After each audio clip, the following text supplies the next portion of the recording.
Everybody, this is SAAD for the sad truth. Just when I think that it is impossible to sink into a greater abyss of lunacy, comes along the actress Lena Dunham, or Dunham, I'm not sure exactly how you pronounce her name. I don't exactly know who she is, but it came to my attention that she is fighting against the injustice of cultural appropriation.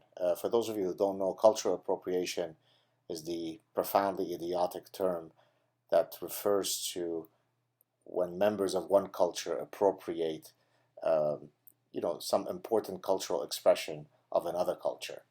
Uh, and so you might imagine that any travel is a form of cultural appropriation. So if I go to some country and I immerse myself in their culture, in their dance, in their cuisine, in their language, well, then I'm engaging in cultural appropriation.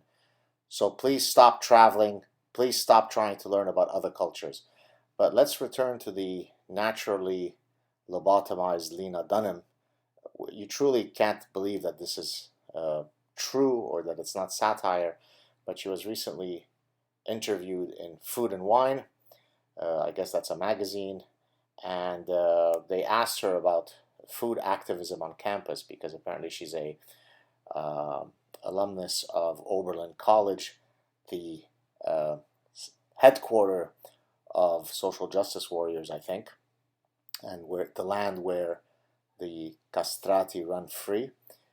And apparently, here's what she said regarding uh, cuisine cultural appropriation. So this is her words. There are now big conversations at Oberlin, where I went to college, about cultural appropriation and whether the dining hall, sushi, and banh mi disrespect certain cuisines. That's, I think, a Vietnamese dish or sandwich, maybe. The press reported it as, how crazy are Oberlin kids? But to me, it was actually right on. So it is right on that to serve sushi and other dishes, in this case a Vietnamese dish, is a form of cultural appropriation that, of course, is racist. So it's not uh, a compliment that one would want to honor the wonderful creations from another culture. Rather, that itself becomes an act of perhaps microaggression or perhaps latent racism. Not sure exactly what it is, but I thought that in the spirit of the uh, lobotomized nature of this idiot, I would myself take a stand on cultural appropriation. So here it goes. This is the Godfather's edicts on cultural appropriation. I better not see anyone who is not Middle Easterner eating hummus. I better not see anyone who is not Jamaican listening to reggae. I better not see anyone who is not from India practicing yoga. By the way, there is a famous case at the University of Ottawa where a yoga class was cancelled because of, you guessed it, cultural appropriation. I better not see anyone who is white wearing dreadlocks. I can't claim originality with this one because this is an actual case that happened at San Francisco State University where a black female student approached a white male student and was very upset that he was wearing his hair in dreadlocks. I better not see any racist children playing cowboys and Indians.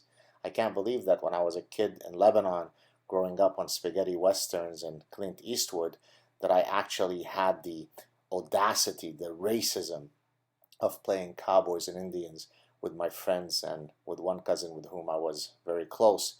I didn't know that I was a KKK member then. Lionel Messi should immediately quit his footballing career. Argentina is not the original founding nation of the game. As a matter of fact, the World Cup is one big orgy of cultural appropriation. Don't get me started on the Olympics. The Olympics is a event that happened in ancient Greece. Every single time we now have the Olympics, you are basically engaging in Hellenic cultural appropriation, you disgusting pigs. And finally, Lena Dunham is cerebrally appropriating the notion that humans have a brain. There you go, people.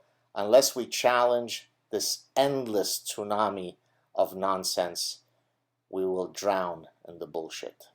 Take care.